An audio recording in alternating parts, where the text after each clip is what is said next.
Welcome back, amazing. everybody. It's amazing. Oh, sorry. I just decided to jump into conversation here, guys. We weren't talking at all. No, it's crazy. He was just already jumping in. It's amazing.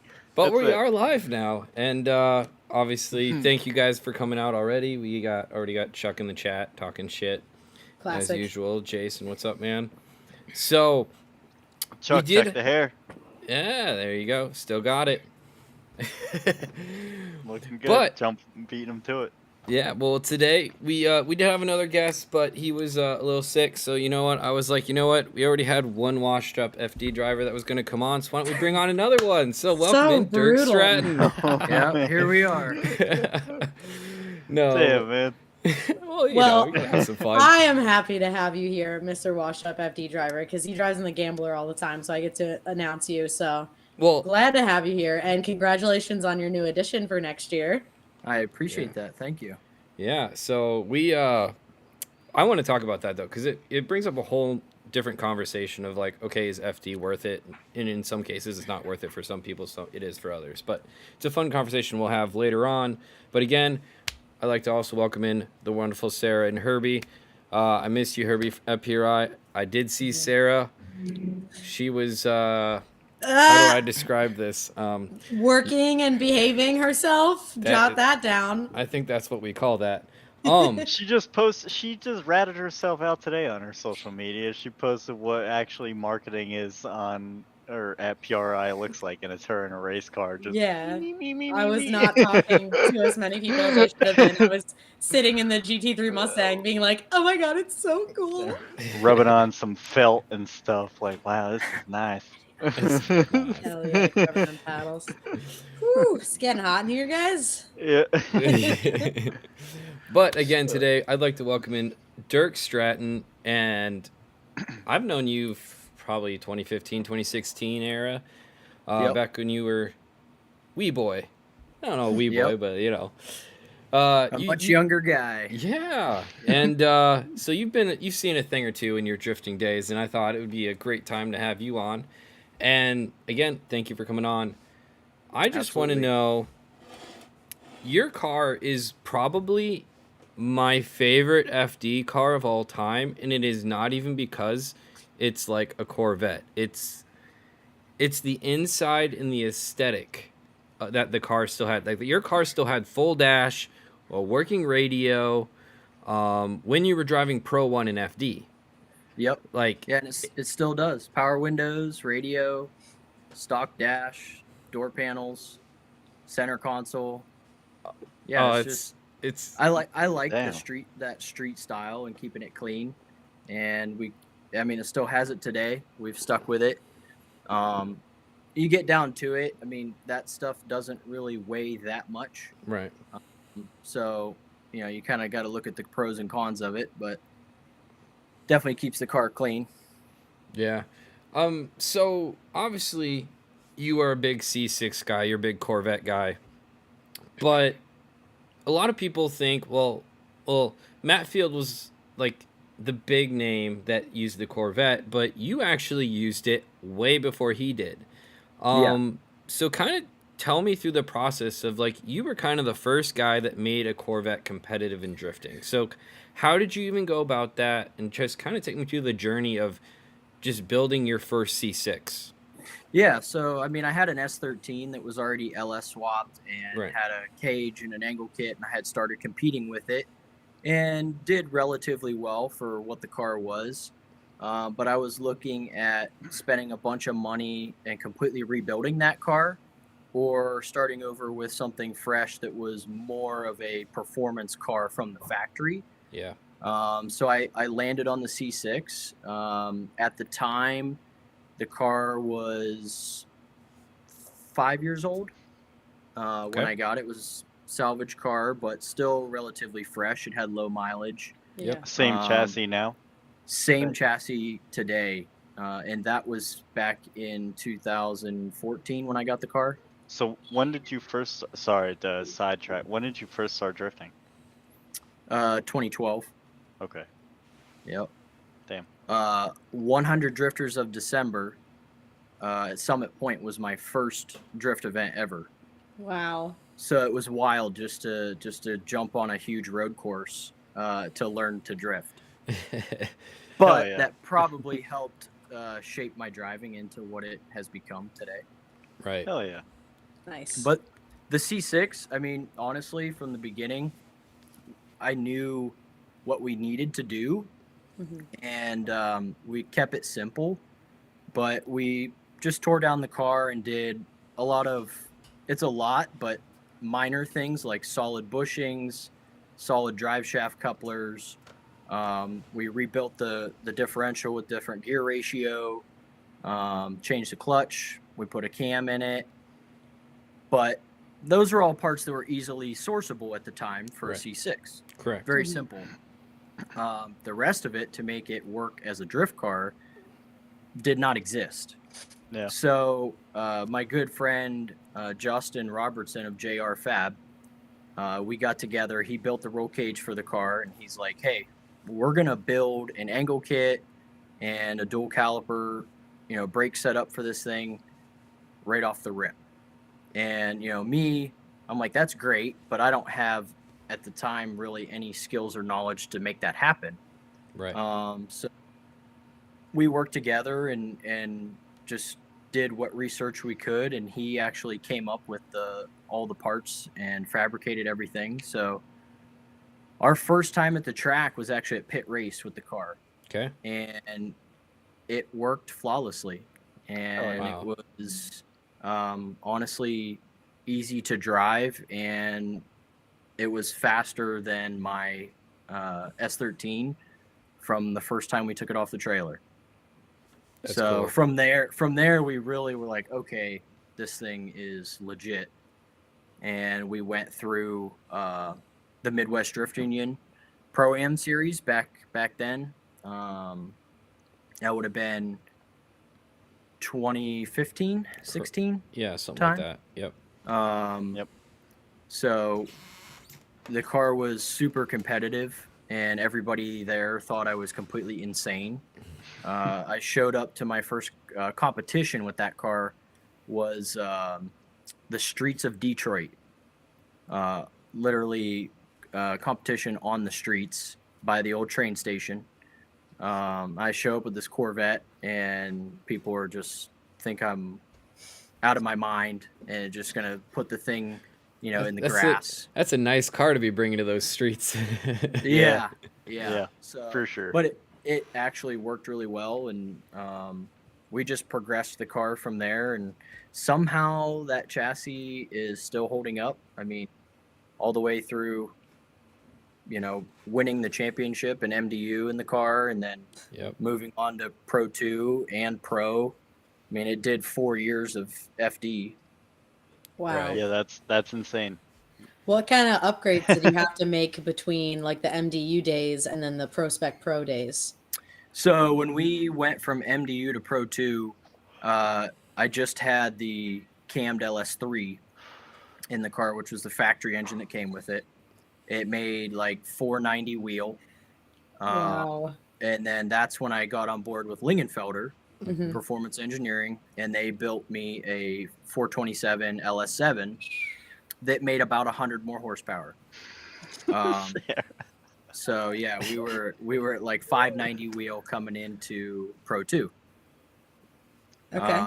So pretty much just safety stuff to come into Pro 2 plus the engine. Yep. And back then the 590 that was pretty competitive. Yeah, I was able to get a couple podiums and finish, I don't know, top 5 I think the second year, top 8 the first year. So it was definitely competitive with the 255 tire, comparably. And coming into Pro, we made more changes with the engine and made a little bit more power. And it was a big learning experience. Yeah. And I think what I learned the most from FD, I mean, I wouldn't change it for anything. I would never not go back. The biggest things that I learned were more about how the program, the team, and the budget, and the spare parts that you need. 100%. Because crashes and breakage is going to happen. Yep. You're driving at the absolute limit on some of the most insane layouts compared to other events. So, you just have to be prepared. So I learned a lot more about what's required to do it versus my actual driving. I feel like I had so much time invested in just getting us to the track and making sure the car was prepped. And, my team has been great. They've had my back from day one, which is amazing. But if you don't have the knowledge or the budget to have certain things in place, it makes it really difficult to be a competitive driver, right? Because you don't have the time to focus on your driving. Because you got everything else. Yeah. So I think my driving actually increased exponentially after FD for me. I'd agree. I've seen you wheel a bunch. You still bring that same chassis to the Gamblers and stuff to run the unlimited class. Yep. Nice. Yep. Yeah, it's definitely a joy to watch. What do you Anytime that I think? hear you're coming, it's a great time. Like, oh hell yeah! That means that Connor's probably coming. It's gonna be at least one good battle in here. Yeah. Yeah, the finals will be good, guys. Don't worry. Yeah. Right. Sorry, Phil. Well, Phil just started out this season. Let him get his chops under him, Yeah, he's trying to be like a little bit underneath your wing there, dude. In his little Corvette. So you definitely don't have to sell me on the Corvette whatsoever. But I'm just curious how the drivability of the chassis was when compared to the 240 that you started out with. It was definitely more difficult to control because of the fact that it made way more grip.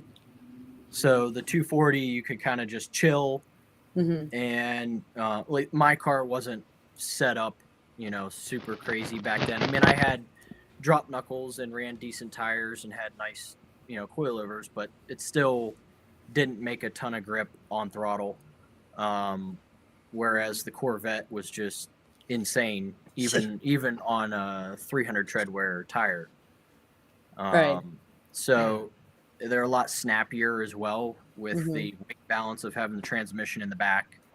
And that's something different that you do compared to a lot of higher end cars, by the way. Right. Yeah, I know a lot of the guys tend to swap to the front. Oh, well. Oh, no. He's got to come back. We were just getting to the good stuff. Sorry, you're good. You're good now. Okay. All right, he's back. Yeah. So, yeah, what do you, so a lot of, and I'm just going to lay this out. So, guys like Matt Field, trying to think, I think Taylor Ray's Corvette. A lot of really high-end built Corvettes switch the transmission to the front of the car. Why did you not do that? So because you have a nice transmission, right? I do, yeah. So I have a PPG sequential gearbox. It utilizes a factory case, but all the internals are different.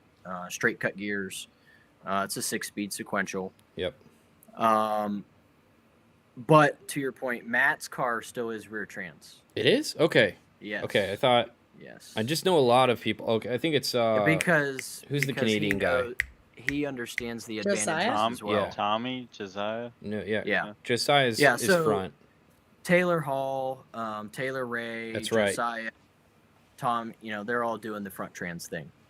Okay. And I get it based on being able to repair it quicker at the track. Yeah. And then also the transmission's a lot cheaper. So if you can have a spare and you can have your trans plus a spare for the price of one rear trans. Okay, gotcha. Sequential setup. So why do you keep the rear? Stronger, more reliable? So the weight balance, I mean, from the factory, those cars have a torque tube. So it's all solid. The torque tube's bolted to the engine, which is bolted to the transmission, which the rear end's bolted directly to the transmission. So it's all solid and they're bolted to both subframes. It's a structural part of the car. And it also gives you a better weight balance with it being in the rear. So you're 50-50 without changing anything drastically, such as putting a radiator in the back, moving batteries and everything else around. And it's also down lower than where you're going to be able to put a radiator or anything like that. Yeah. It's, right. As low as you can go in the car and, behind the driver's position. So I do believe that does play a factor in making that car work as well as it does. There's a reason it was designed that way from the factory. Great point. Yeah. And so you're still front mount, aren't you? Radiator? Yeah. Mm-hmm. Yeah. Yeah. Yep. So like you drove Pro with a front mount radiator. Yep. Which who's the last guy to do that? There might be a few holdouts, maybe like a handful of holdouts, but for the most part, everybody's rear rad. I don't think anyone in Pro anymore is front mount. Yeah, I mean, we were, if you think about it, 2018. Yeah. I got Rookie of the Year in Pro with a front mount radiator and basically full interior. Yeah, right. That's wild. Right. Like, and a naturally aspirated engine. Right. And basically your power go out? Yeah, I know. He's in the dark. Hold on. He's just setting the mood. He's too still and stoic of a guy. The motion lights were like, he's not here anymore. Right. Yeah. No, but it showed. I think it showed the potential. Granted, you're a good driver, but it showed the potential of what that chassis could be. And I mean, obviously, with a giant budget like with what Matt Field has, not a giant budget, but you get what I'm saying. He's got a pretty big budget for his cars. Right. He was able to just build a monster, Oh yeah. Yep. And I can remember, before when I was in Pro 2, I was on grid and I remember Matt Field walking up and just looking all over the car and he's like, this thing is sick. And I was like, oh, thanks. And then next year, there he was. Surprise, surprise. Yep. Did you feel honored by that, or were you like, this little sneak? At the time, I was not thrilled. Mm-hmm. Because so it was 2018. So that was going to be my first year in Pro. And I'm like, okay, I'm going to be the only Corvette guy. This is going to be sick. And then Matt Field comes out at the same year, with his. So, but looking back, Matt and I have struck a really positive relationship over the whole deal. And he asked me a ton of questions and I asked him questions, and it's a pretty open book as far as that goes. And anytime I ever see Matt on a podcast or any sort of interview that goes in depth about the start of the C6, he always mentions my name and kind of gives me credit for giving him the idea. So I can't be mad. That's great. And look where he's gone with it now. That's very cool. Yeah, I mean, I don't know if you've watched any videos on his new C8, but like the thing is bananas. Yeah, it's wild. I've watched some of it, and I saw it at SEMA. Yeah. It's insane. I mean, the amount of work and time he's put into making that thing work. Obviously, we don't know if it works yet. Right, exactly. So That's the big question, right? But it's so fascinating. Yeah. It's a fascinating idea because theoretically, you're gonna have more grip than anyone else in the field. If so, he's okay. Let me clear this up first. He is not driving it in FD this year, right. but it is on his mind to potentially bring it to FD. And Of course. The curious thing is, if he brings a mid-engine car to all of these front-engine cars, he's gonna have more grip, just based on weight, right? Absolutely. So, but the concern to me is the drivability. right. Yeah. Is it gonna want to over-rotate? Is it gonna? I think it's just going to be very difficult to drive, and I mean, I hope he can. It would be sick. It would be fascinating to just see the difference in like suspension setup that you'd have to run, because I assume you're going to be running a lot stiffer suspension in the rear just to get the thing to slide, and compared to if it was front engine and stuff like that. It'll be very interesting to see how it pans out. Either way, he's built a super cool car. I mean, it's a very cool car. Yeah. So I heard that you have some plans for a new chassis for here. Yeah, I do. I'm actually building a C7 Corvette now, so I'm pretty excited about it. I've had the car for quite a while now. Okay. And I've just kind of kept it a secret. I really haven't released it publicly at all until now. I mean, friends of mine know, and partners within the industry know. So, and the car's coming further along now than it has, in the past. So yeah, I'm excited about it. I've learned so much from, building and rebuilding and rebuilding and rebuilding the C6 over the years that I just want to do this one right off of the bat. Yeah. And, it should be pretty wild. It's going to be a full race car, more so than the C6 is. The biggest thing is, figuring out the direction for the car. Right. So, that's are you just gonna build it to hurt feelings and whatnot, or do you need to build it to a certain spec? We going back to FD, dude, or what's up? Well, the car is going to be definitely built to that spec. Right. Yeah. As far as rules and safety and motorsport grade, harness, ECU, safety, power plant, drive line, everything is going to be at the extreme level. Yeah. But whether or not I go back to FD, I don't know. I've learned that the time and money allocation to do it right is at the extreme level. So, I've done more driving and had more fun the last 4 years not doing FD, right? Yeah. Compared to when I did FD. I mean, we had a blast. The competition makes it very exciting, but it also makes it very stressful. Yeah, Right. you get knocked out top 32, and there goes your good time. Yep. Even if you make it to the 16, at least you get your ceremony. Like you get the whole shebang. Yep. But the biggest thing is, you put all your effort into maximizing your car, your spares, your crew, your media, everything.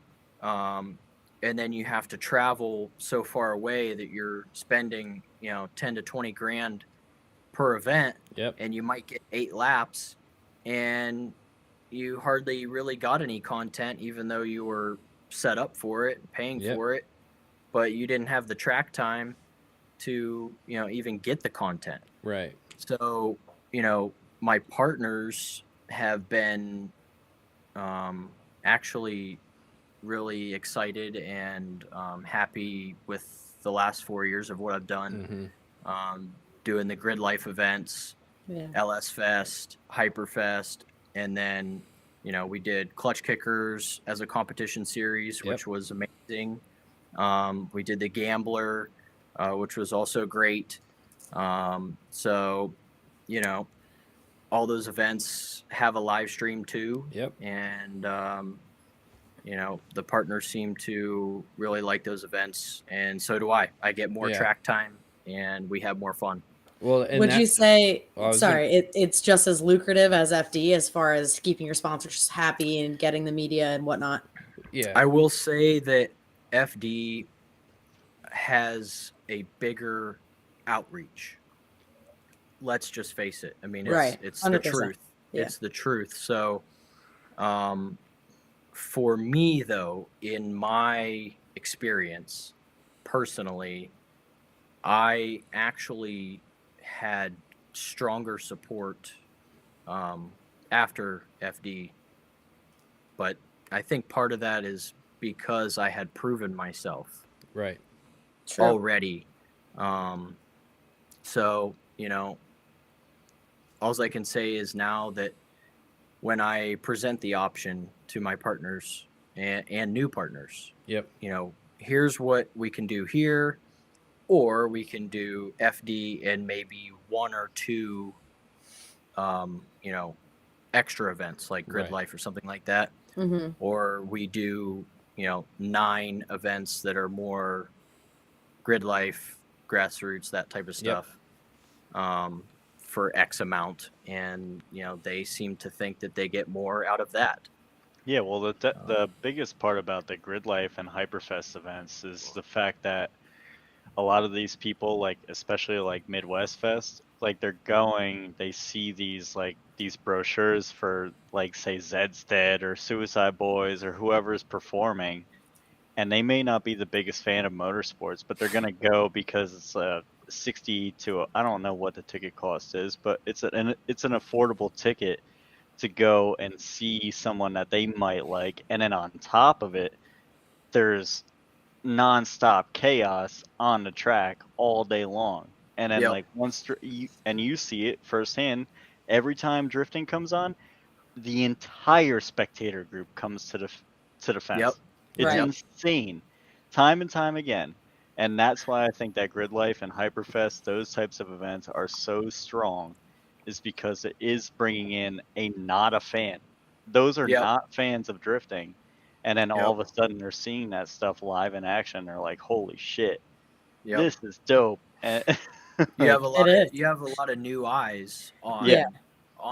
Yeah. Well, people that are going to FD are people that clearly know what drifting is at some extent already. And they're like, you know, or they're bringing their dad. And it's like the only new fans that you're getting are maybe a girlfriend or a dad. Or a buddy, you know, maybe one friend. Well, that was I remember when you were debating on what to do when you decided to go run the fun events. I think Nick Swan was kind of helping out at the time, and it was a big conversation of just like, can we? And I've seen couple more drivers do this. A guy like Travis Reeder, for example, he's not running FD. He's going to be going to these fun events, kind of like what you're doing. And that he's finding that, hey, there's other ways to make sponsors happy. You don't have to put the hundreds of thousands of dollars that it takes to go run properly in FD. Exactly. When you can go do these fun events, get just as much eyes on the product, and then you're probably going to have better access to those people as well in terms of the pits and talking to people like that. There's more like stress levels are down, you know, like you know, the drivers are more open to, you know, it's a party more so, you know, and it goes back to keep drifting fun. Like literally, like that's what this, like we're all doing this because we watched a video back in the day that was like keep drifting fun. Yeah, that's the thing. And with FD, the competition is so fierce and challenging. You know, yes, that's the fun, intoxicating part of it for me as a driver, but at the same point, your stress levels are so high that it's hard to actually enjoy yourself and again, I think it's a lot harder to create good content versus any of these fun events where we have more time and more time on track. Yeah. To create a plan and get stuff done. Exactly, and it's not like FD is the only place you can get media of the car either. Like there's great media from Grid Life and the Hyperfest and all that kind of stuff. There's great all the local events. Yeah, you're gonna at least have you're at every local event. You're gonna have one guy at least that's there. That's the local fucking guy, and at the Gambler, it's like RV Media or like Zach Jobson, or if I show up, or Jeremy, and then if you go to Drift Indy, it's you, Nate, and I couldn't really. I don't. Well, there's really Sean and all those guys. Okay, I'm sorry, Sean, and all the other guys. And stuff. To be fair, I make it to like one a year, so I don't want to be taking their steam. Which shout out, by the way, Edgar's in chat. Or I assume he's the Drift Indie account. So it might be Sean too, though. If it's Sean in the chat, what's up, dude? Yeah, but I mean, like he's talking shit already. He's like, "Hey, were you really ready for FD when you went there?" I mean, so that whole group talks some shit, and I think it's good. It's part of the vibe. So it's hard to determine who's in the chat right now. Yeah, I don't know if maybe it's Edgar because he's got banned off Facebook today, so he's just like trying other avenues. But so I'll tell you that Pro-Am in that time period when I was in Midwest Drift Union was a lot different than what I see today, or even the last 4 or 5 years. Okay, agreed. In that there were 4 separate events at completely different tracks where you had to travel across the country. Yeah. Mm-hmm. And they were legitimately difficult tracks to drive. They weren't a parking lot. They were fast and difficult. And, the attitude was, if you can't do it, then you shouldn't be here. And so you really had to force people to step up. And I feel like there was a lot of really good drivers coming through there at the same time as me. I mean, Alec Robbins. Yep. There's a bunch of other heavy hitters that were in there as well. Mm-hmm. Riley Smith. Plenty of Andrew other Lewis, good drivers. all those guys. Yeah. Yep. Yeah. For sure. A lot of and a lot of those guys did go to FD at some point or whatever, Mm-hmm. and it's really just was I ready? Probably not. But the first time I was ever at an FD event was when I showed up to drive Road Atlanta. That's amazing. Never even went to watch at a single event or anything. Damn. Yeah. Yeah. So good for you, dude. Well, I mean, I think you definitely deserve to be there with the finishing 8th in points your first year, and then 5th your second year, and then Rookie of the Year. I would say you were ready. I mean, at the same time, is anybody ever ready for anything? Yeah. Maybe as ready as you could be. Well, and here comes the biggest challenge that I've seen in driving. So I'm just going to ask you this as a theoretical, Dirk. If let's say you didn't do Pro-Am when you did Pro-Am, and instead you did, let's say there was a series like Clutch Kickers or a Gambler series, and you did that for 4 years. Then you did a Pro-Am, got your Pro license or Pro spec license or whatever, and then got your Pro license. Do you think, and then so you're jumping into Pro like last year, do you think you would have done it better than Absolutely. Yeah.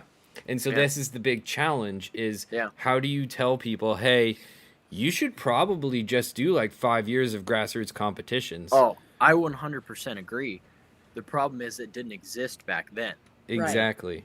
But now, yes, I agree 100%. My driving, like I said, it increased exponentially during Clutch Kickers and even the Gambler. I feel like I watched you grow up as a chase driver in Clutch Kickers. Like absolutely. You were there. You were traveling with us and filming me. So exactly. It was I miss those days, to be honest with you. Dude, that was okay. I'm just going to ask, obviously that sounds like they're bringing the series back next year. Is it on the list of like things you want to do? Look at the smile. A little smirk. It's on the list, okay? It's just I don't know. It's logistics and everything. Yeah, I'm skeptical, but yeah. Where are you based out of? Ohio, Northeastern. So that's why the first time I ever saw your Corvette was a MDU post of some sort. Yeah. Yep. Mm-hmm. Yep. I was like, holy shit, this guy is the real McCoy. Yep. Yep. So that's pretty neat. Yeah.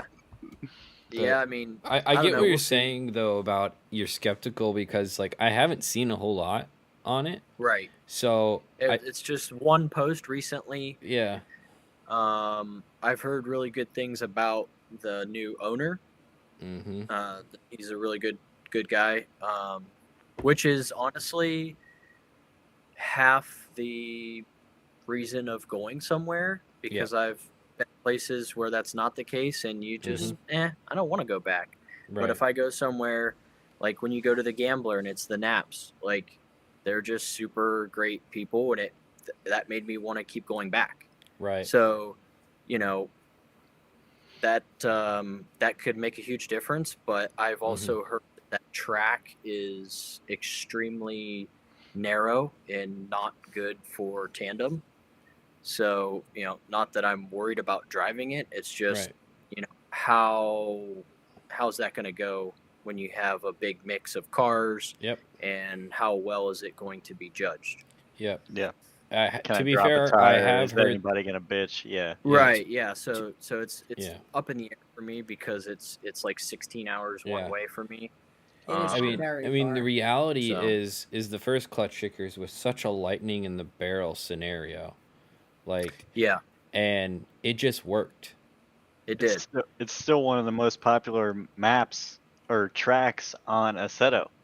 If you were to log in right now, it's still the first clutch kickers map is still like probably top tier right now. It's probably the most drivers in the lobby.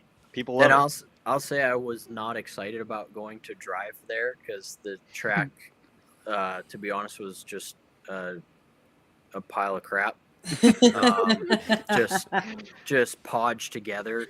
Yeah, it was. To be honest, you know, coming off of an FD Pro season to go there was a little rough, but I will say that the driving and the way that they ran the events was extremely professional and top notch, and that kept us coming back. So plus, even though the track, it just made for. Go ahead. I was gonna say plus, like the competition was like insane for like it was. Yeah. So even though the track was crappy, like the size and layout leveled the playing field between, you know, a Miata on 235s and, you know, my car on 285 08R Velinos. So it was a blast to drive there. I would go back there if they say they're going to have it, you know, but obviously we're not going to happen. How far was that drive for you, all the way down there? 18 to 20, just depending. Okay. Wow. Yeah. I'm excited if it does come to Mid Pond. I do like that track. I hope that they take the time to make it good rather than rush it for next season. Yeah. Maybe like, you know, the outer zones, maybe just do like the Englishtown way. Just pave a little bit wider and then, you know, you don't got to pave the whole track wider. It's just a little bit. There's some holes. Like, ask my oil pan. There's some holes there. So maybe they can like judge it up a little bit. And that's the other thing. I've never been there, so I really just don't know what to expect, you know, as far as the track goes. It's kind of on my list to try to make one this year. If it happens, just to kind of feel it out. Right. It's incredible. I love the track. It just is a skosh rough. I've been to rougher. So if they, you know, took the time to really up the facility so that it can hold like the cars and the rigs, and they just spent a little bit of time on the track, making it wider in spots and fixing some things like you had said, I would have no complaints personally, but yeah. So we got Chuck had asked, what happened to your Camaro? I didn't know you had a Camaro. Oh, that's right. I did. I had, it was a 2010. It was a 5th gen. Okay. The car was actually a Lingenfelder development car. Mm-hmm. Okay. They got it in 2009 when the 5th gen first came out. It was a very early car. Mm-hmm. And that car probably saw, I don't know, 15 engines, different combinations as a development car for them. And it kind of lived its life, and they weren't using it anymore. So I bought it from them for a good deal and turned it into a drift car. We put a really nice blue 808 billet angle kit on it.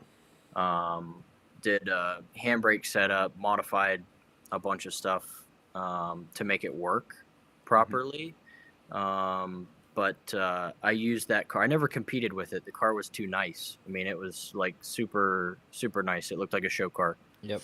But we drifted it Hyperfest, Grid Life, Road Atlanta. Mm-hmm. I mean, we took it to a lot of wild tracks, gave ride-alongs, and it was a blast. You could still drive the car on the street. It had a dry sump 427 in it. Yeah, street car. Thing was pretty gnarly, to be honest. Yeah, it was sick. But I actually sold it to my buddy Joe Mazzullo. Shout out Joe. He has the car and he drifts it. He actually went to Hyperfest and he goes to like pit race and stuff like that. And he's planning on driving it more this year. So, is he gonna make it fast? I'm just curious because the car was never fast. I never put a. It's a big body, dude. It is big. No, heavy. well, it was the suspension on the car because what was it, a time attack? It was more like autocross car. It was an autocross car. It has super stiff suspension. It has Ride Tech. It has Ride Tech 3-ways on it. I mean, it's nice stuff, but what year did you drive it at Hyperfest? It was a minute. I drove it there 2 different years.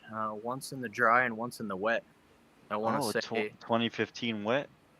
15? No, it would have been like 2018. Yeah. Yeah. Okay, that was the year. Yeah. So I got the car. Man, I might have pictures of that. I didn't even know that was you. It was like blue with black wheels. Yeah. Yeah. Wow, I drifted it with 20s. My God. It was a Transformers ad. Yeah.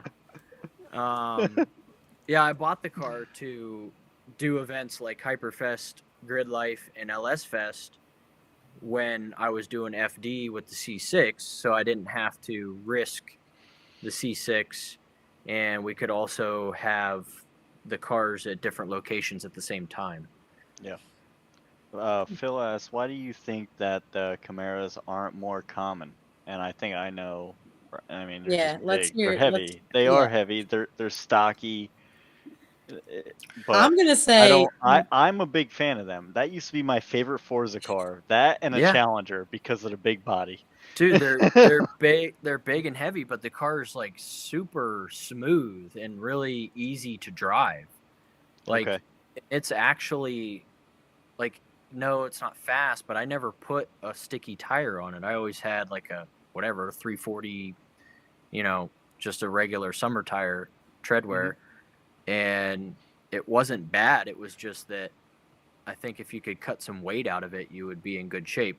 Second point being, Oh snap!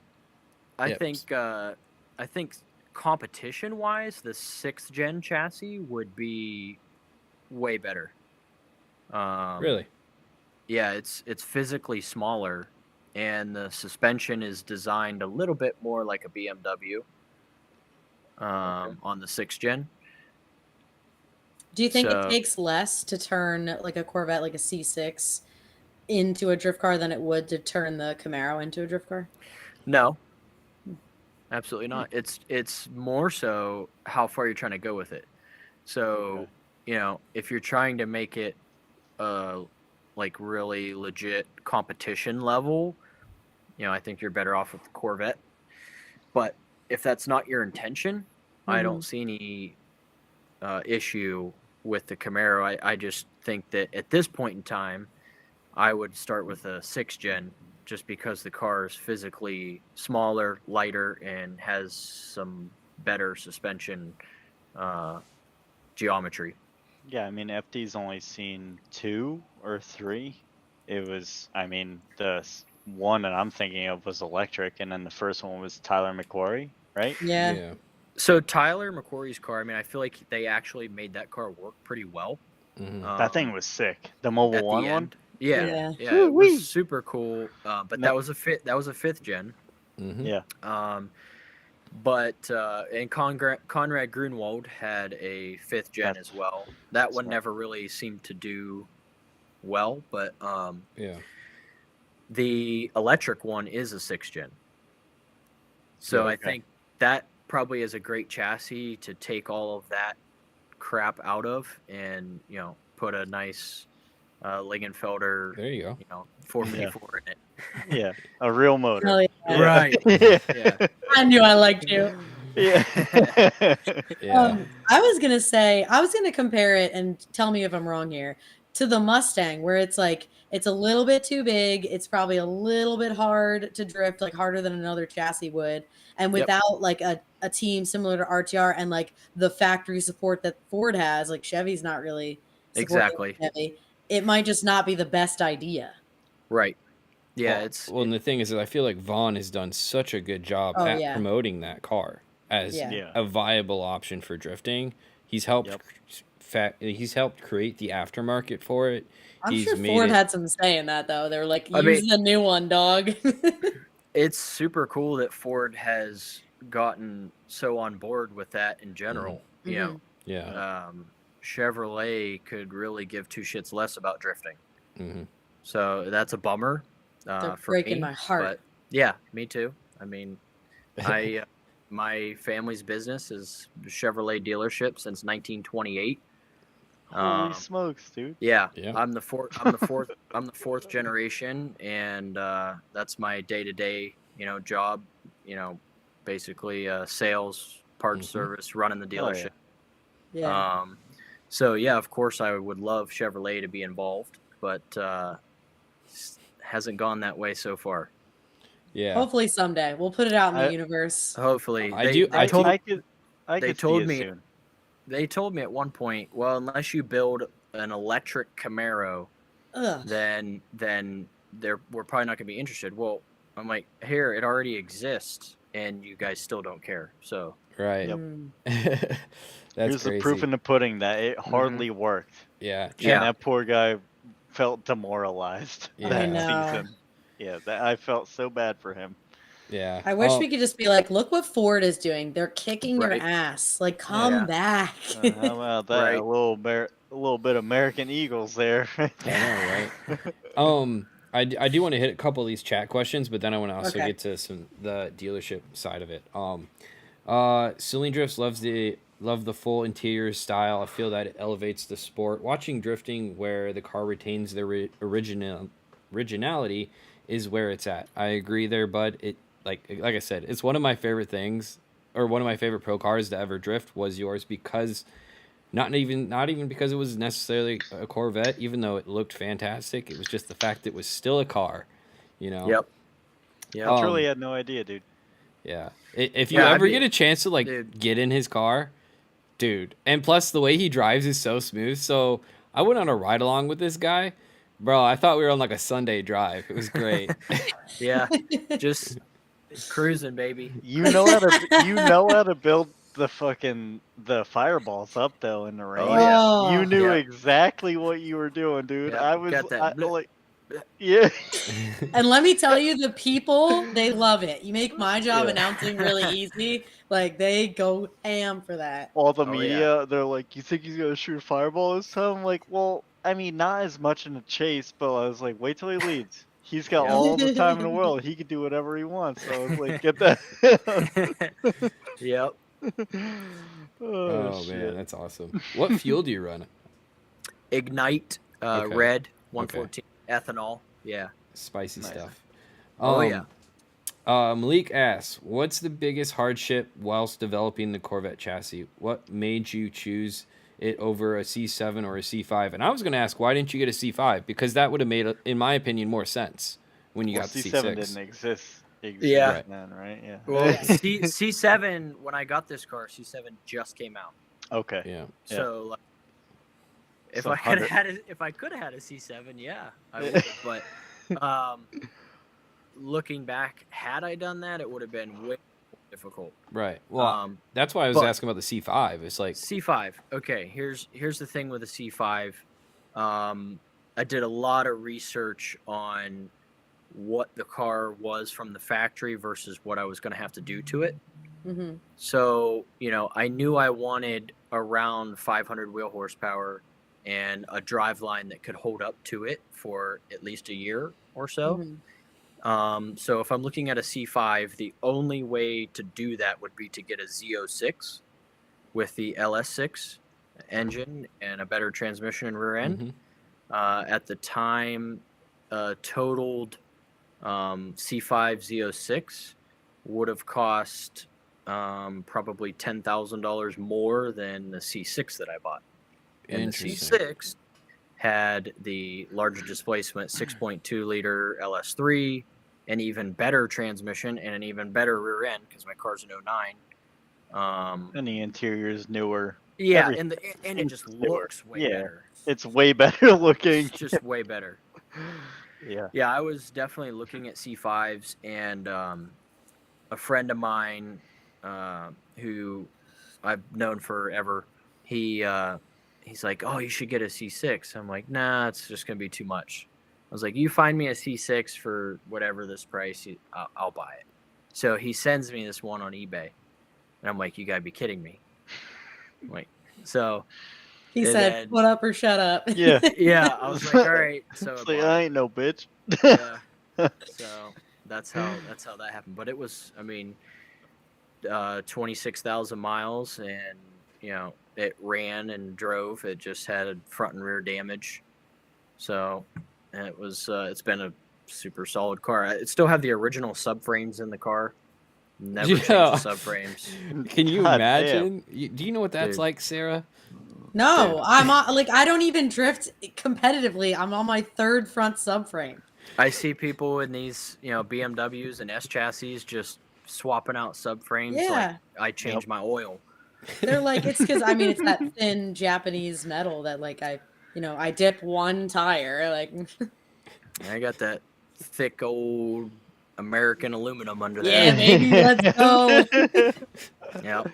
This is properly bent in the right place. That's it. Yeah, I'm getting a Corvette. And engineered, The frame bends, but I hit the wall left front wheel first in Seattle at like 105. Oof.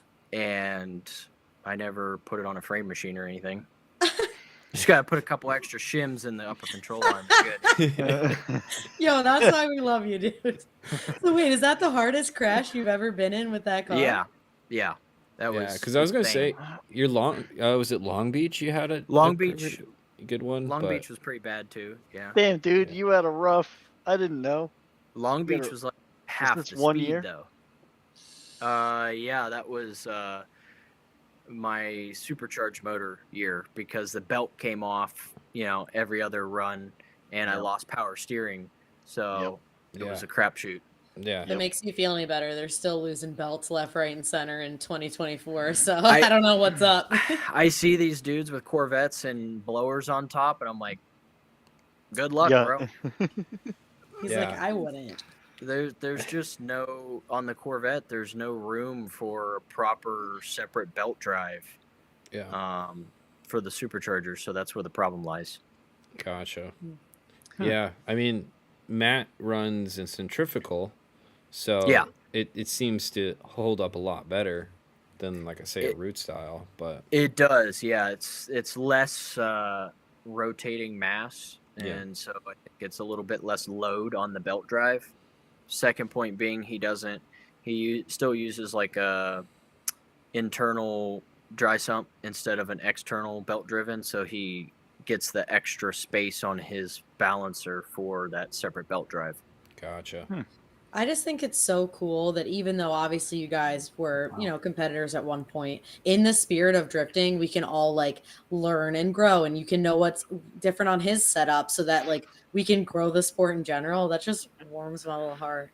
Yeah, absolutely. I mean, no joke, like over the years, he's needed help with Corvette parts, of course, and, I've sold him parts, shipped them to him, taken them to the track for him, whatever.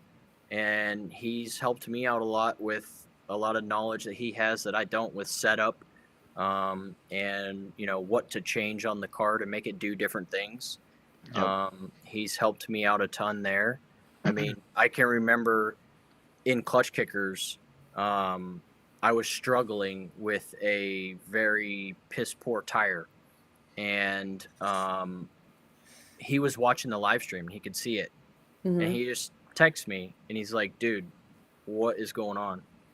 And so I started messaging back and forth, and he helped me work through it and make the best of what we had, and I ended up podiuming that event.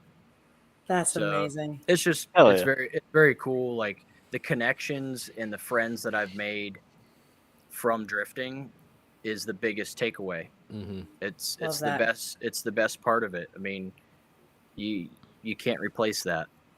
Yeah, and like also what so obviously there's so many different directions I want to go, but let's go this way first. Okay, squirrel brain. Yeah, I just keep thinking of things as he's talking, but I know, me too. Obviously you go to like a drift week and like half the freaking field now is C6 Corvettes. Like kind of like what does that make you feel like that it's now a thing to just go buy a vet and just put a kit on it and go?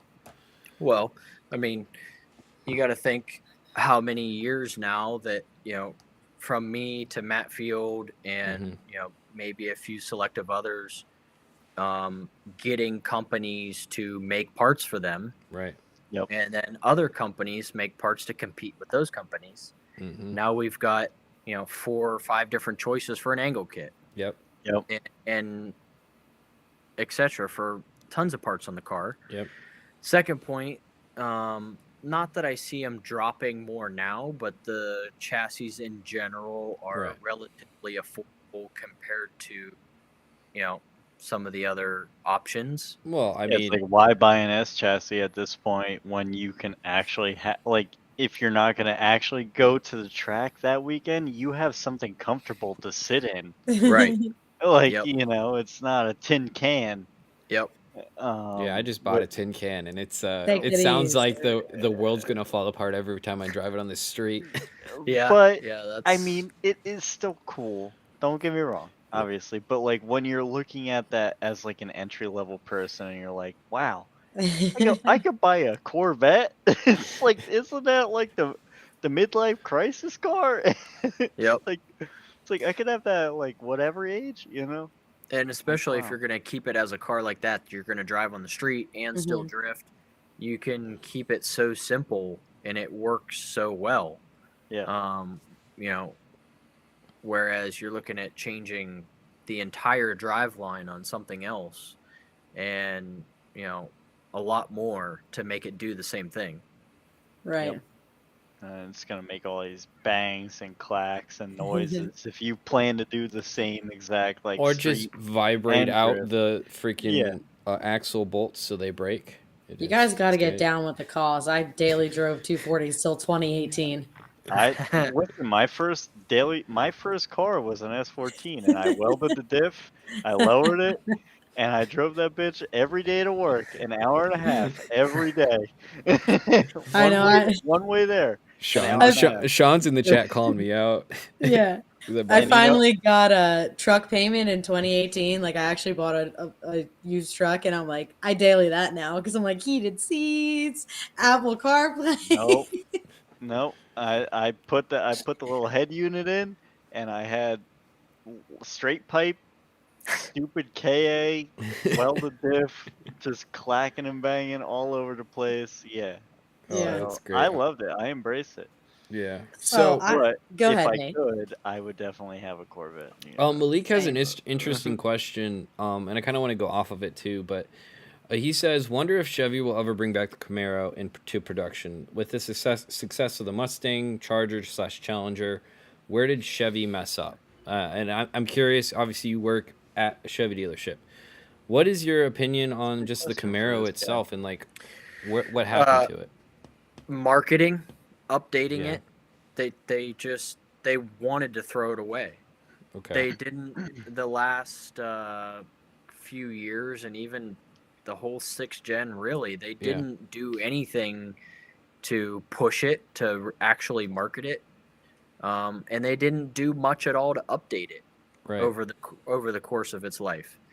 And the last several years at our dealership, we'd have 6 sold orders for Camaros, and they wouldn't build enough to even fulfill those orders. We'd get 1 or 2. I mean, for 24 model, that's the last model year. Like I said, I had 6 sold orders in. I got 1 car. That's just setting you up for failure. Then they're like, why doesn't it sell? Well, exactly. You didn't build them. Yeah. Holy shit. Yeah. Yep. And I actually was kind of curious because the car industry has been bananas the last 5 years. It's been no cars. And now when I go to like dealerships and stuff, it looks like they have abundance of cars.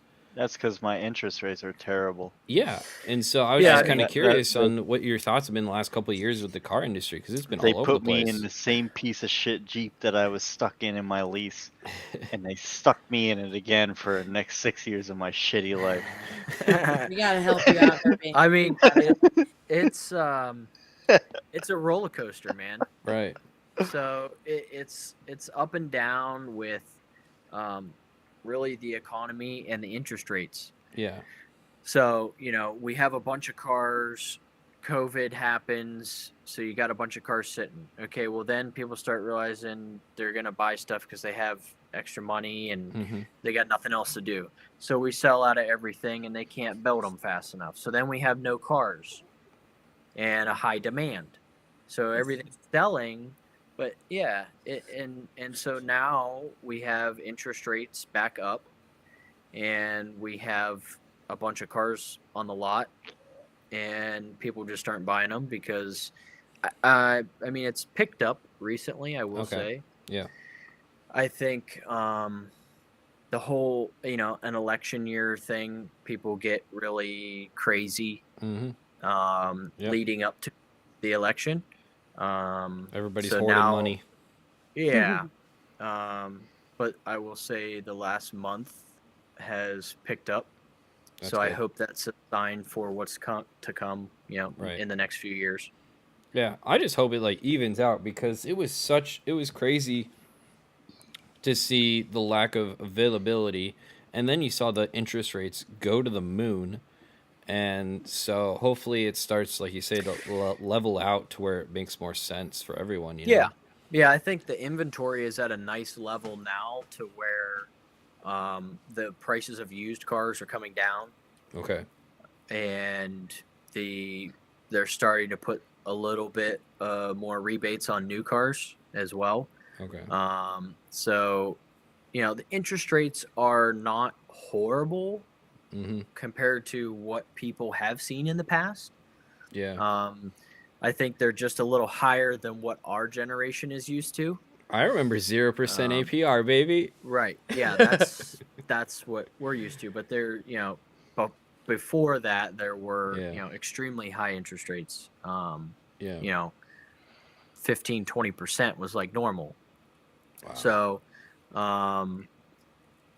I think if we could get a little bit of a balance on the interest rates, hopefully next year, where they're not. I mean, I'm not expecting 0 for everything, but if they can come down in half to where we're in the 3-ish range, right? Sounds good to me. I think that will drive the sales even more than discounting the vehicles, right? Because let's face it, most people finance everything now. Yeah, it seems like it. Yeah.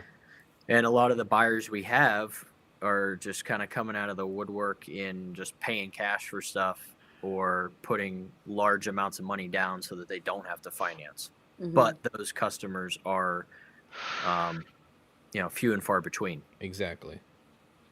Interesting. Yeah, because it's just a weird market where I've seen a lot of cars. Like I think my dad was getting rid of an SUV that, and it was valued at like 50 grand 2 years ago. And now it's 15. Yeah. And it's like 2 years, it's just destroyed its value. Granted, he's put more miles on it, but it's just like it was in high demand 2 years ago, and now it's like everyone has them and they're getting rid of them. That's what it is. Yeah. I mean, I have customers too that even came to me less than that, maybe a year and a half ago, looking to trade something. We do a trade figure and I'm just going to hold off. They come back now and we're like, dude, it's, worse. Yeah. It's, I hate to break it to you. 5 to 10 grand, worse now. And, they're like, what? Well, you should have sold it when it was in demand. Yeah. Yeah. So I guess that's what I'm saying about the used cars coming down, which, it'll hurt some sales that way of people that thought they were going to get a crazy number for their used truck or whatever. But in the long run, I think it's better for the end user, the purchasers of those, used vehicles. Yeah. What was Chevy thinking with the Blazer, and why do they hate us? Oh man, making it a car and not a truck. God, it was so weird. I'm like, it's just such a weird choice. I don't know. It's unfortunate. Yeah, but it's a great vehicle. Just don't name it the Blazer. Yeah, true. I mean, if it was named something else, it could have been cool. Yeah. I don't know. Now their whole push is EV. So they're still pushing it, huh? Everybody. It's not just Chevy. Yeah. Well, Chevy, like, it was really big, a big push to EV, and then I think everyone took a backpedal a little bit. Well, like Toyota's backpedaled pretty hard. Yeah, in terms love of that. EV stuff. Like they're. Yeah. I mean, they are ending the Supra, which is kind of sad, but.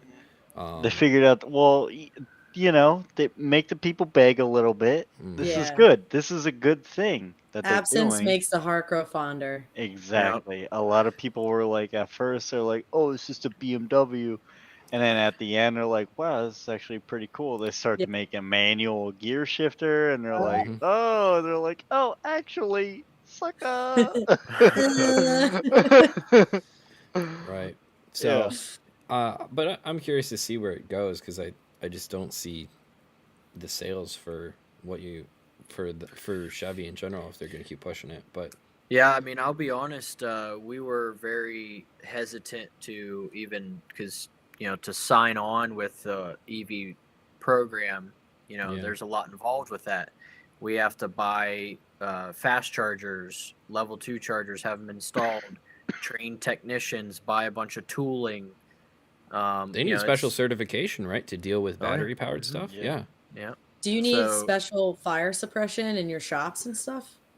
No, surprisingly. I mean, you would think you would, but we don't. Yeah, I mean, still, you're talking well over 6 figures just to be in the program, right? But basically, they kind of say in a nice way, "Hey, if you don't do this, you will be punished." So, oh no. So we signed up, but I will say that we have done better selling them than I would have ever expected, especially because we're rural. We're out in the country. We're not a huge dealer. We're not in the city. But we signed on with it at the very beginning of this year. We've probably sold, I don't know, 6 or 7 EVs. Right. Okay. Wow, that's honestly impressive for where you are. Yeah.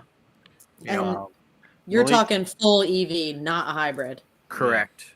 So full 100% EV. Equinoxes and Blazers, and they're totally different vehicles from the standard Equinox or Blazer. It shares nothing. Wow. And now we have Silverado EV as well. So that's what Malik had asked. How does he feel, or how do you feel about them compared to like, well, the Hummer EV is its whole thing.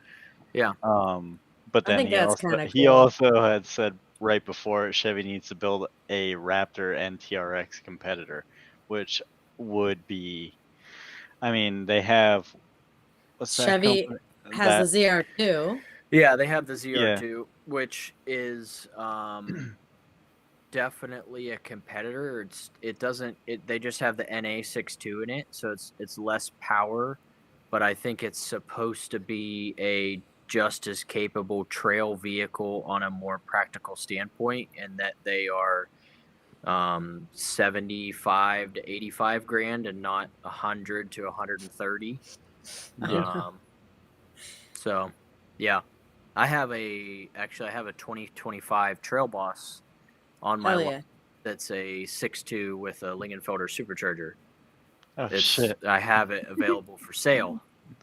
Nice. How much is one of those? There you go, Malik. Go like buy that bad boy. Yeah. Yeah, just go to the website, Stratton Chevrolet. There you go. It's on there.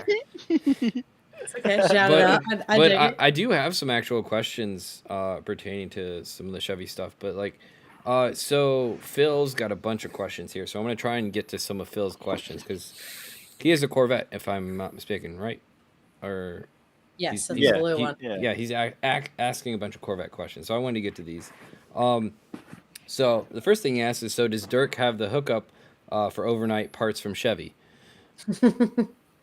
I mean, yeah, I'm a Chevy dealer, so. There you go, Phil. Just hit him up for parts. Yeah. He then asks, any shortcuts on doing a clutch in a C6? Shortcuts? Wow. I usually pull the engine, but it's a pretty long cut there. Yeah, there's no. Just depends on what's going on. You either got to pull the whole torque tube trans diff or pull the engine, depending on your setup. Sometimes it's easier to pull the engine from the top. Take the hood off and pull the engine from the top. Especially if you don't have like a lift, that's probably the easiest way. Because if you're trying to do it on the floor, it's kind of a pain to get the whole torque tube trans diff out. Given that, are you choosing like wearable parts like a clutch for more longevity so you don't have to do that as often? Absolutely. Yeah, so I've gone through a lot of different clutch setups, and I've been working with McLeod for several years now, and we used to run their smaller diameter aluminum lightweight MagForce. It's a great clutch, but you do need to service it more often, and not even replacing it, just adjusting it for wear, because it's very sensitive to the wear. So I've found that their RXT street clutch, it's rated for like 1,200 horsepower, but it's more of a traditional steel pressure plate. You can still get an aluminum flywheel. The weight is kind of in between. It's lighter than the stock clutch and flywheel, but it's heavier than their lightweight MagForce. So actually the car doesn't bog as much. So when you have like a super lightweight clutch, you really have to be on top of it and use the clutch a lot more to keep the car in the power band.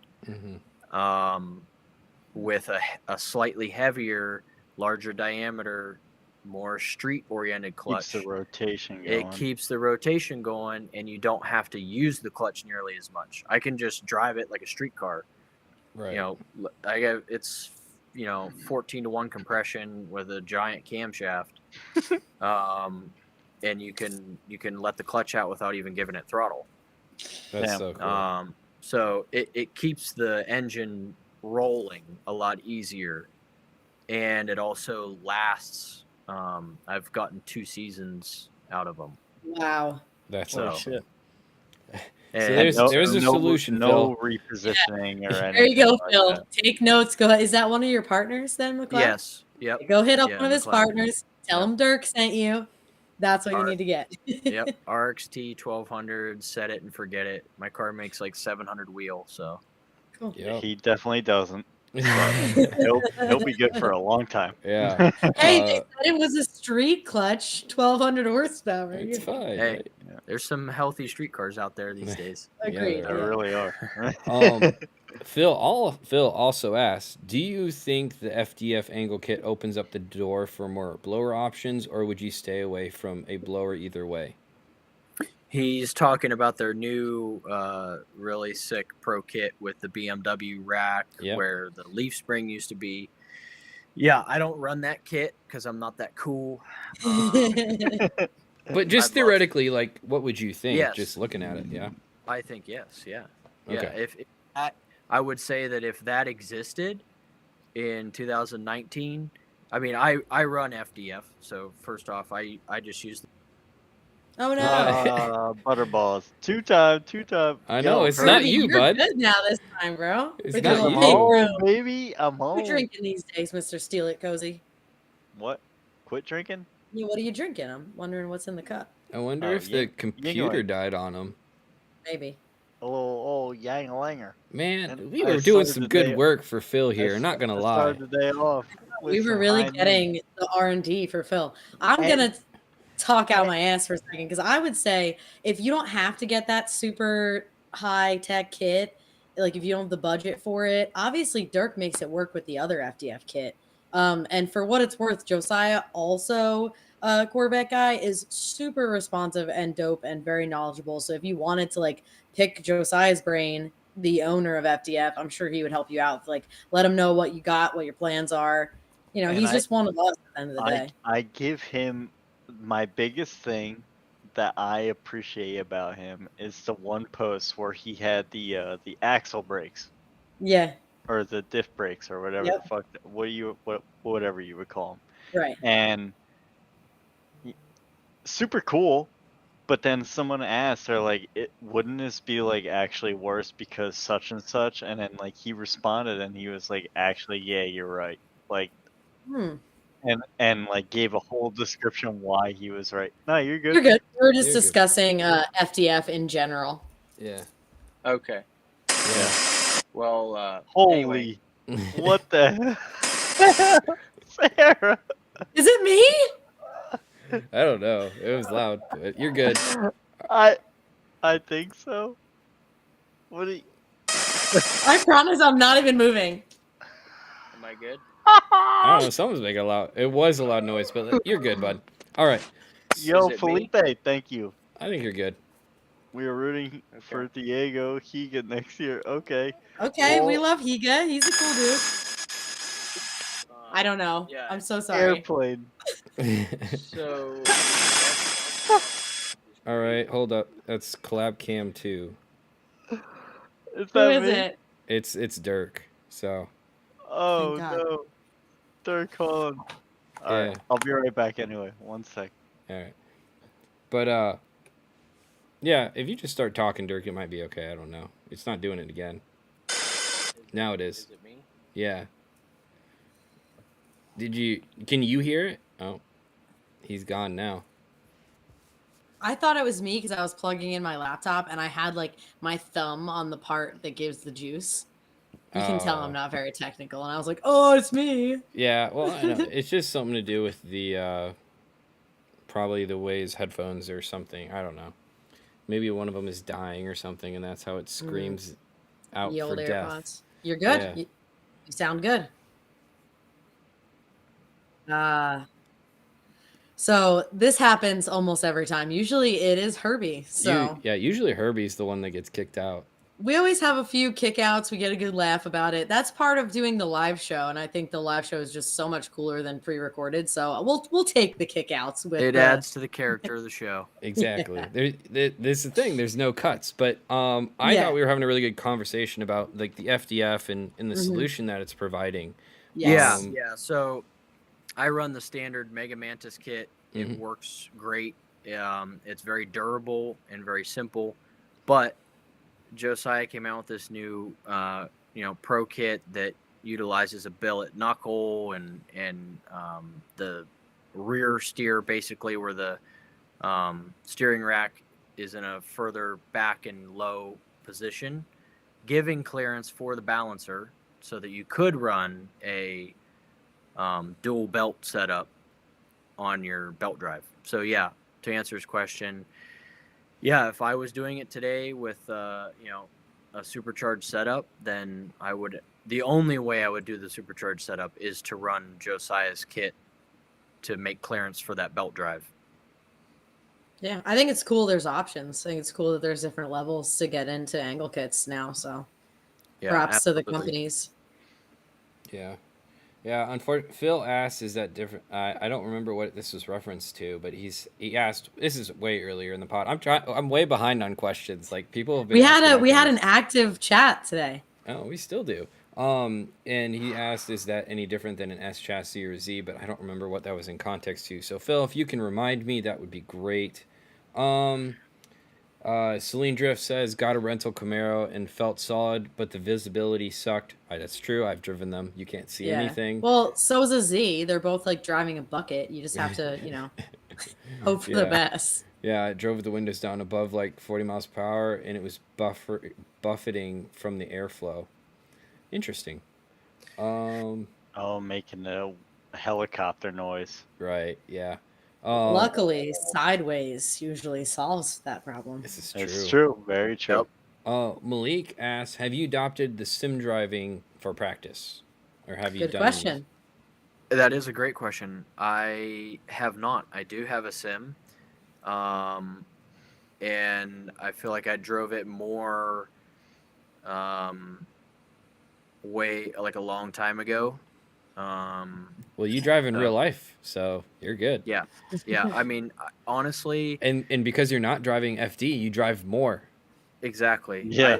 I mean, I've been driving so much, in real life that, any time in between, I'm either working on the car, or spending time with my family. And, to be honest, I really haven't even had time to think about needing to sit down and use the sim. Hey, if it works, it works. Yep. And speaking of family, you're always bringing your family to the track, which I think is amazing. It's very much like a whole crew thing for you. And you also have, like, I would say, in my opinion, one of the best and most organized crew in grassroots. So how did you assemble that team? Yeah. So my parents were big into drag racing. Cool. Many years ago when I was a kid. So I grew up at the racetrack. So it kind of starts there with them, in that they've been doing it forever. I mean, like, before I was born. So yeah, your dad's the crazy one. Tell him what he raced. Well, he drag raced motorcycles and cars. Both in the low 9 and 8 second range, and won championships. Nuts. And sick. So, that's where my racing background comes from, and, just being able to organize and knowing how to work on stuff and knowing what to have. Obviously, that changed a little bit with drifting, in that the spares that we need are slightly different than what you need for drag racing. It's a lot more of suspension parts and just makeshift repair parts for in the moment things. But yeah, my crew, they're all just really good friends of mine, if not, or family, that I spend a lot of time with here at home, on a normal weekly basis. So they've always just had my back, because we were friends, kind of before I even started doing this seriously. That's awesome. They were really excited to, just be involved and help. And we've all learned a lot and grown together. I mean, it took a lot of years to get into a groove like that where everybody kind of knows what they do. Right. We went through a lot of years where we show up at the track and there's no direction, and I got 4 guys standing around and I'm doing everything still. Oh no. But now, we do it with half the guys or half the help, but everybody knows exactly what they're doing. And efficiency. Yeah, it's efficiency. It's amazing. It's less hands in the pot. Yeah. Yep. So. And you have one of the coolest tow rigs, I think, in the paddock. If you want to give them a quick explanation, and even before that, though, you've always brought like what are they even called?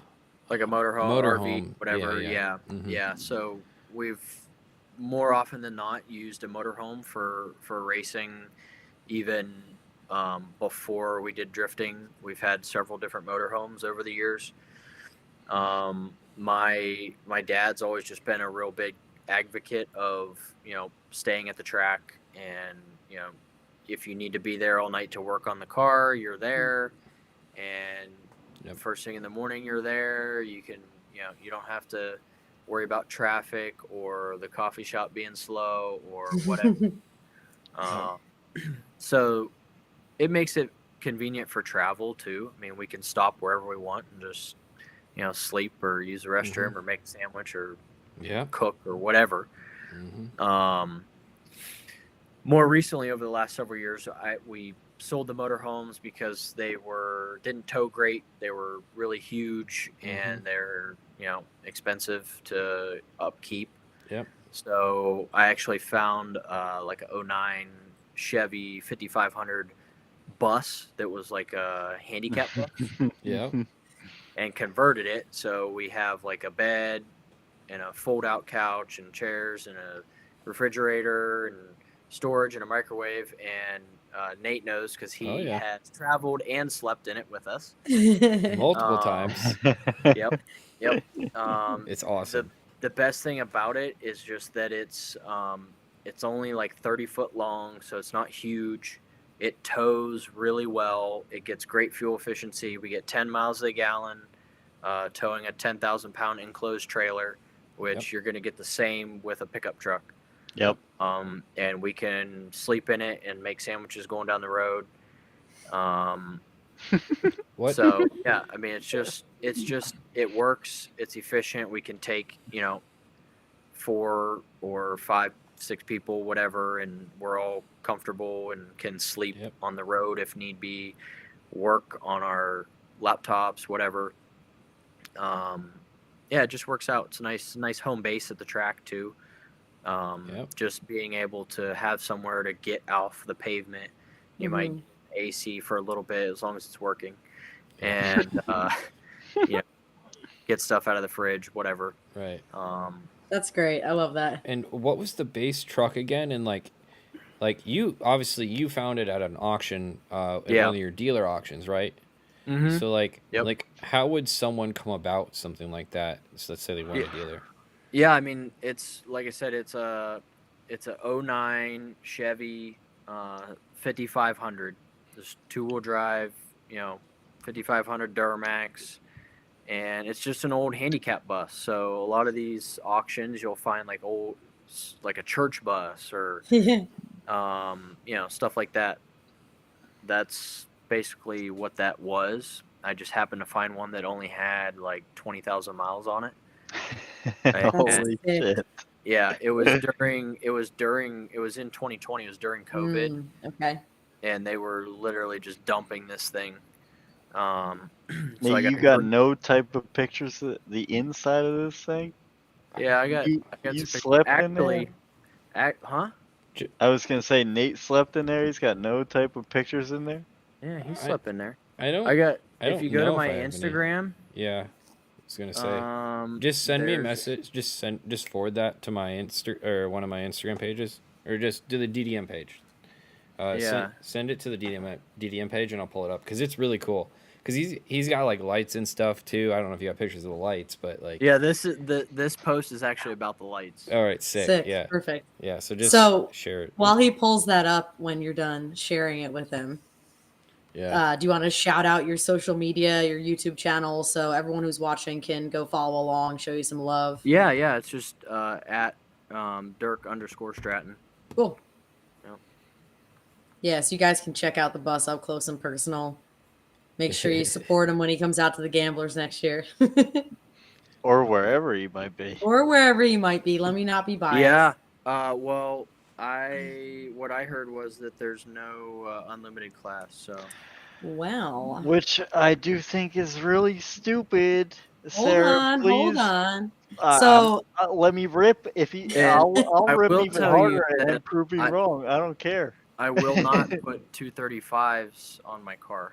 Yeah, I get it. So the whole reason of having the 2 classes was because Chris didn't want to compete with, and Mike didn't want to compete with the clutch kickers of the world. So if clutch kickers is not around next year, it might not change at all. And if it does change, it's not just going to eliminate the unlimited. They will make it so it can still be fun. They won't just be a 235. I can say that much. And I can also say nothing definitive has been announced. So we can all wait and see. We shall see what happens. Yeah, Dirk's got to go mess some kids up, but he's going to do it on a tire that looks good on his car, okay? Yeah, we need They need FD cars. They need whatever, whatever it is. Yeah, I mean, honestly, just because of the lack of full confidence and commitment I can have in a competition series this year, I'm trying to put more, focus on the Grid Lifes and Hyperfest and LS Fest. For sure. I think it just makes more sense, but, I love to compete, so I'm sure I'll drive something. I just don't know what yet. I saw that the Great Lakes Pro-Am is doing so that's at Lake Erie Speedway. Mm-hmm. They bumped to a 265. It's 300 tread wear, but it's a decent sized tire. And they bumped it says top 32. I think they got a pretty good crowd last year. I don't know. We'll see. Yeah. So that's on my radar as well. And they're $5,000 to the winner per event. That's not bad at all. No, that's not bad. Like top 10, I think. Yeah. Oh, okay. Before we look at your rig, I just do want to shout out Felipe and Natal. I know they kind of said something earlier, but I didn't say it. I just want to say thanks for the $5. We're rooting for Diego Higa next year. And, shout out to the Brazilians out there because they are nuts in the chat, and I thank all of you. We are. They love Brazil. They're very supportive, and I love that. If you support drifting, I support you. So thank you. Felipe, I believe, is actually Diego's main media guy. Is he? Sick. Hell yeah, bro. I don't think that he ever had a media pass, but he is in the pits with him at all times. Cool. Yes. So that's the guy. All right, show us this bus. Yeah, he definitely. This is the bus. Well, we're just gonna kind of play it, and we can talk about it as we go about it. But yeah, like it's legit, just straight up a passenger bus. Damn, dude. So dope. You take me into New York with that thing? It's like a party bus. It's like a party bus. We did a little wrap on it just to spruce it up. For sure. But with the purple little underglow, shit, dude. Oh yeah. Damn, dude. Painting that trim. You got to. Yeah. Got them Oracle lights up in there, inside, outside. Sick. Yeah, so we wired this whole thing, and it was like a big family project, wasn't it? It was. It was actually perfect that it was during COVID because we were closed for like 2 weeks at work, and I just pulled this thing inside and started. I could live in that. Built it. Yeah. Word. Yeah. So that and I can tell you, it's super comfy to like travel in too. Like you got power right next to you, reclining seats, like.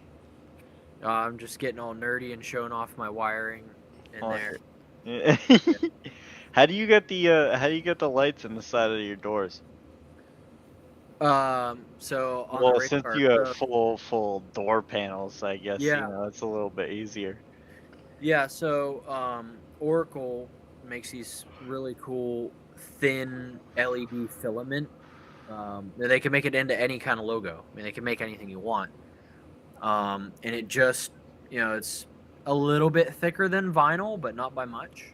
Mm-hmm. And you know, you can obviously stick it on wherever, and it's mostly flat, so like you wouldn't even notice if you didn't know it wasn't just a regular logo, and then at night it lights up.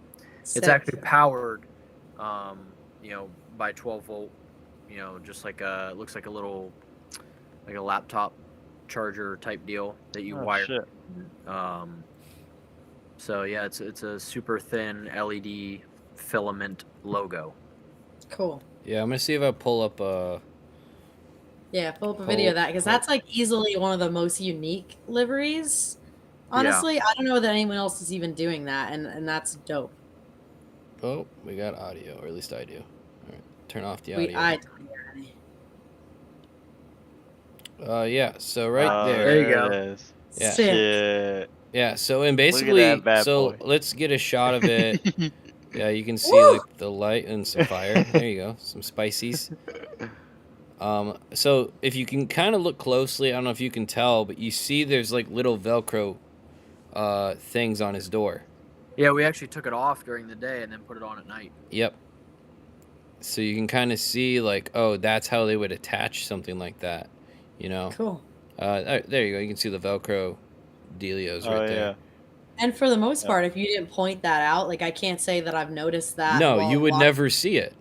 Yeah. You know, so it's really cool because you can like have this crazy logo on your car, but then also like if you need to move it out of the way or something. Yeah, just take it right off. Yeah. Sick. Yeah. That's pretty sick, dude. Always a fan. No These are the good old days. Yeah. Yep. Hopefully they'll come back. Oh, yeah. They will. It was a lot of fun. Awesome. $100,000. Yeah. Something like that. Yeah. Total, but still cool. Yeah.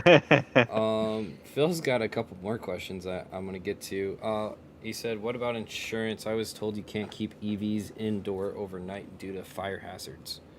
I don't know if that's true. That might be rumor. It might be. Rumor. Yeah, I think it really depends on the type of EV you have. Yeah. If maybe it's one of the ones that was prone to, you know, catching fire, and then also your insurance company. Yeah. Gotcha. Yeah, I don't know. Mine's in the garage right now, so. There you go. You have one? You have one? I do. What is it? Man. What is it like? It's an Equinox EV. I leased it. Sick. Super good deal, and just made sense for me to kind of test dummy it to be able to sell it to my customers. Hell yeah. So it's actually really great. I mean, I live like 7 miles from work, so you know, I don't even charge it at home at all. Right. I just charge it at work. I can go, you know, a week or more without charging it at all. It's got like a 300-mile range. Yeah. And that's why there's a guy that I know that I also work with, and he has an EV because he lives really close to work. So for him, it makes sense. Yep. Like if you just live close, especially if you have like outside, like I saw a lot of like parking plazas that do have them now, and like even if you have to park across the street, it's like might as well park there, get a little charge going on while you're at work. Yep. Two birds with one stone. Yeah, I mean, before this, I was driving a 2015 BMW X6M, which is the, you know, twin turbo V8, and it gets 16 miles a gallon, and it takes premium. Yeah. And I live, you know, 7 miles from work, so it's like just ridiculous. Like, it's fun to drive, but I'm only driving 7 miles. Like, is it really worth it? Exactly. Yeah. Do you think the EV has changed your opinion on them at all, having one drive every day? Yeah, I do. I genuinely like driving it. I mean, for my short drive that I have, it just makes sense. And the instant torque and power comparatively to most modern cars, yeah, is pleasurable to drive. Yeah. If I'm comparing it to basically any other Chevrolet that's a daily driver, besides a truck, it is much more responsive, and nice to drive in that way. yeah. So. Yeah, they're going to have to pry the internal combustion engine from my cold dead hands, but it seems like it could be good for like a daily driver or something low key. Right. Well, again, I would never buy one, but I think as a lease, it makes sense. I agree. That's a good point. Yeah, because I mean, once battery is bad, like that car is pretty much totaled. Am I right? Well, more or less. Yeah. We have you see older EVs that are the car's probably worth 15 grand and the battery's 15 grand. So.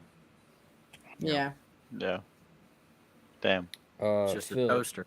Yeah, Phil also says I run the full Mega Mantis kit on my car, so the gains for the Pro kit aren't worth the cost at the moment. I just wanted you to nerd out too. I was like, oh, cool. Oh yeah, we're nerding out on that. So, Successful nerding. Same, yeah. Yeah. He also says it was the context of seeing so many Corvettes out there nowadays. Is that how it is, just like with the S14 and S15 and the 350Z? I mean, see if it's not really a question; it's more of a statement. Like, I mean, now it is. Oh, I would that say, was going back to the question that you read out before that you couldn't remember. Yeah, but I just feel like they are the new S chassis. Right. Well, I don't know. Like the high, what would be the high end drift car of 2015? Would it probably E46 back then? Now they're cheap, but like, yeah, I would say a Vet's probably your high end drift option if you were to pick one. That's like probably best of everything. If you have the money, it makes a lot of sense. Yep. Word. Does Phil have any more questions? I'm so curious. He's on his 100th. That's a lot. We knew he was gonna rattle him off, having a Corvette guy, a fellow Corvette guy. Well, I mean, this is perfect for him. This is the whole point. Right. He also asked, "Do you have any funny on-track moments?" Okay, so this is gonna lead in good. I'm curious to hear this. Funny on-track moments. Well, yeah, I've probably got a few from over the years. The same year that I hit the wall at 100 front wheel first in Seattle, we stayed up all night, and other drivers went different directions, 2-3 hours to get parts for me. Come back, we fix the car, we get it drivable. I go to drive the next day, and I had already qualified. This is in Pro, and I had Odie in top 32. And I show up to grid, and like all the other teams are like, holy crap, like you're actually gonna drive this thing? I'm like, I got all the way out here from Ohio. You guys helped me. I drove 2,500 miles to get here. I'm gonna drive this thing. So I gained a ton of respect from a lot of the big teams that time. But so I drove against Odie. The car held together, and I did pretty good. Like he beat me. It was pretty simple. I didn't have much practice, right? Because the car was destroyed. But it was a good show. Yeah. And we pull up to the line to, see who won the battle. And my car catches on fire. This is after you remember that. All this stuff, and there's just smoke rolling out into the interior. And I'm like, I don't want to. They haven't announced the winner yet. So I don't want to pull the fire suppression, because then I know I'm not going to be able to drive it in the next round if I did win. Oh, really? Or get it. Yeah. Because you wouldn't have fire suppression. Right. So if you exhaust your fire suppression, unless you clean the whole car and have a spare bottle in that amount of time, then you're done. So I didn't want to pull the fire suppression. So I'm just like, it's okay. And it's just the smoke's rolling. I jump out. Odie's looking over at me like, what's going on? And then so, fire safety's coming over, putting the car out. And it's like this whole, it was just like, wow, comical after all the work we put in and the car held together and then it catches fire. What was the cause? Did you find out? Yeah, there was rubber on the headers. Yep. Some stupid shit. Yep. So I think this leads into, since we're getting towards 10 o'clock now, I think you should ask him the question. Oh, my favorite question to ask favorite question. FD driver is, do you have an Andy Luck story? Oh, an Andy Luck story. We were pretty well behaved. So honestly, we became friends with Andy Luck. Mm-hmm. You're one of the few. Yeah, we really did. It was more so my uncle who was always at the events with me, my Uncle Tim. Yeah. And, yeah. Okay, I know Uncle Tim. Yeah. Yeah. He became friends with Andy Luck, and Andy, he liked us because we didn't misbehave. Yeah. I'm sure I got yelled at for parking in the wrong spot at some point, but honestly, a rite of passage. Yeah, I mean, we always worked really well together. There's a picture, I want to say somewhere. I podiumed in Pro 2 in Phoenix at Wild Horse Pass, and he was there on the podium, and I just remember, I don't know if it was my grandma or my uncle was getting pictures with him, and I don't know. I just remember cool. that. But that's great. Probably the craziest thing that happened where we actually almost got in trouble was Texas Motor Speedway. Mm-hmm. It was not FD staff at all. It was just Texas Motor Speedway staff. No, hardly nobody at FD stays at the track. Mm-hmm. Right. We had the motorhome, so we stayed at the track. And we're in the pits, and we're packing up after the event. It's late at night. And we're in our area, and we're packing the trailer. We're grilling out.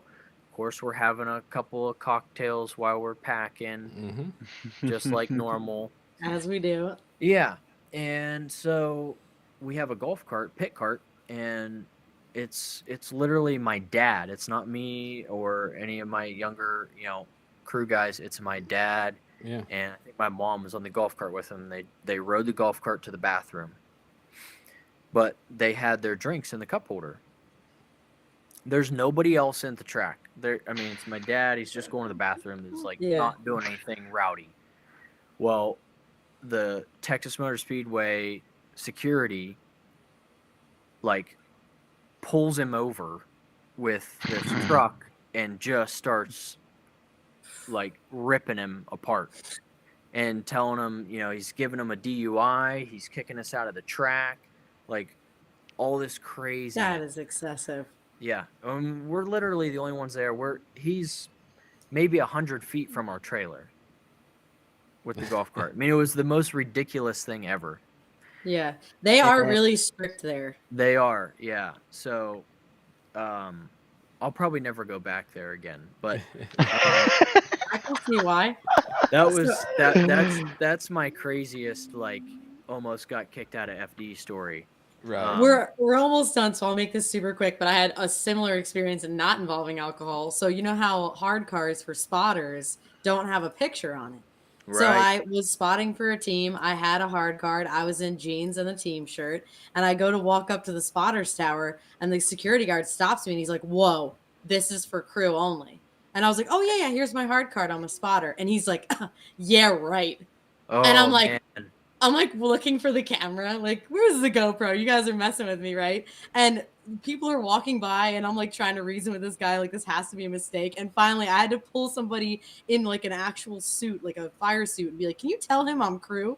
And they wouldn't let me in for 20 minutes. Wow, that's insane. That was Texas. Yeah, Texas Motor Speedway. I will never forget it. They're out of control there, which is wild because Texas is not like that. You would think. But Texas Motor Speedway is. Yeah. and shout out to Bubba Drifts, if anybody knows. he got us out of that situation. He was still there, and he Nice. knows the staff because he's from there. Yeah. Good. And so, thank you. Yeah. Hell yeah, Bubba. No, Lord, they need to just dial it back, maybe like 50%, and it would be a good time. Because I liked the track; it's very fast. Right, it's like kind of sketchy, not gonna lie. Mhm. Some of the Yeah. like Yeah, craziest I looking. don't love driving it either. So Yeah. Right. Which layout did you drive? The big sweeper first, yes. or at the end? Yeah, Big sweeper first. So Wall you of death. throw it at the wall. Yep. Yeah.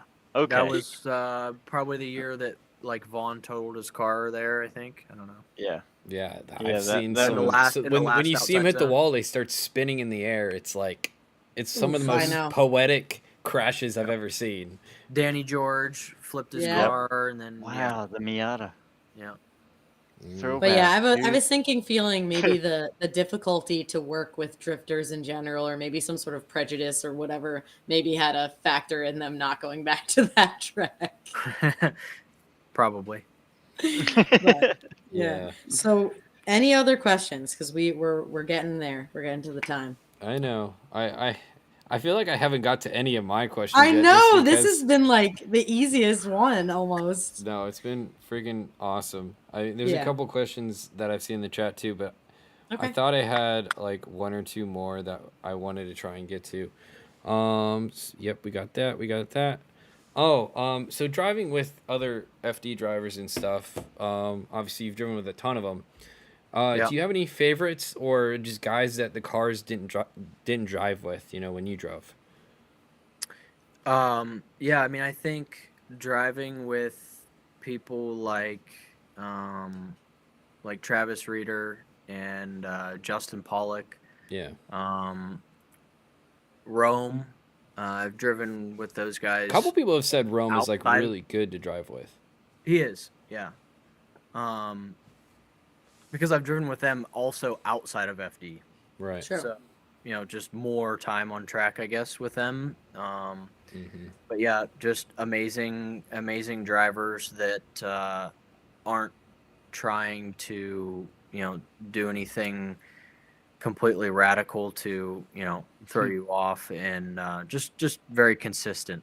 And those guys have always been really good to drive with.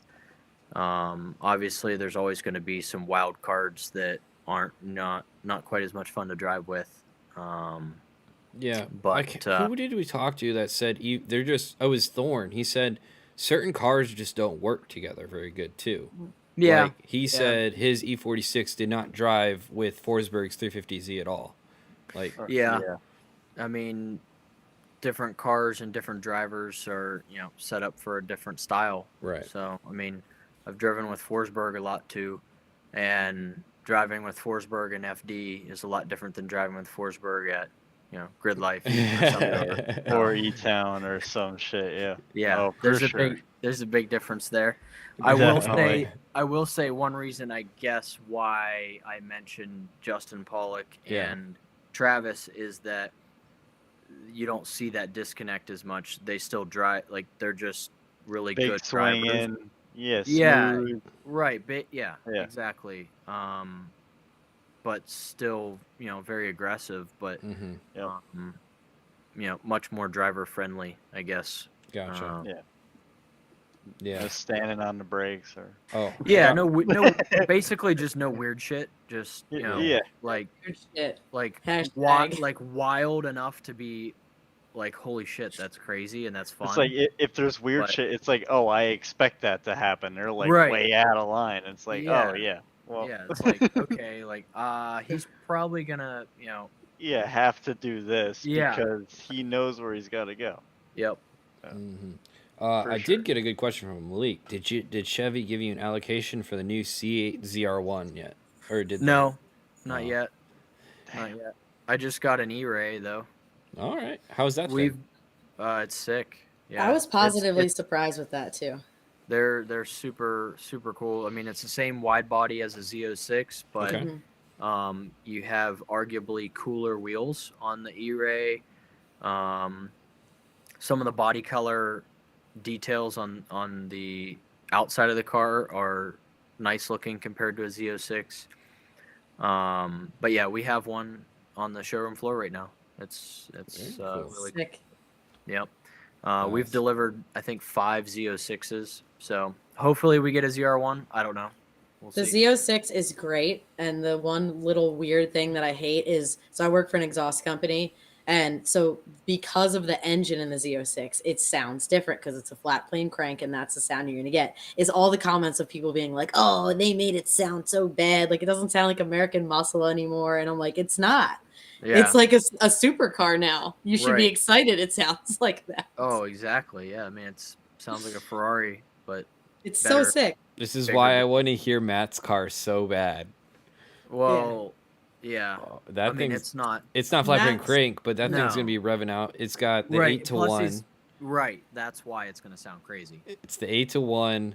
Revs to 9,500 RPM or something like Yeah. that is what he told me. I'm like, It should sound insane. it should. Yeah. I know it's not flat plane crank when I.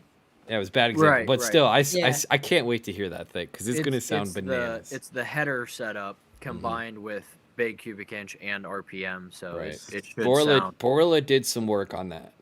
Yeah, it should sound pretty wild. I mean, it's the same as like what you would have had on a GT40, back Yeah. in Oof. the day. Same exhaust setup. Obviously, the engine's a lot stronger, but Right. Heck yeah. Oh, can't wait. But yeah. Again, I wanted to thank you, bud. Like, I know this was last Yes. minute, but yeah, it made so much sense. I was like, dang, I need to have him on anyways. So let's Yeah. see if he's available. And sure enough, man. And this has been one of my favorite ones so far. Same. I appreciate it. I'm Yeah. glad you guys had me on. Yeah. Thank you so Hell much yeah. for making the time. It was great to talk to you.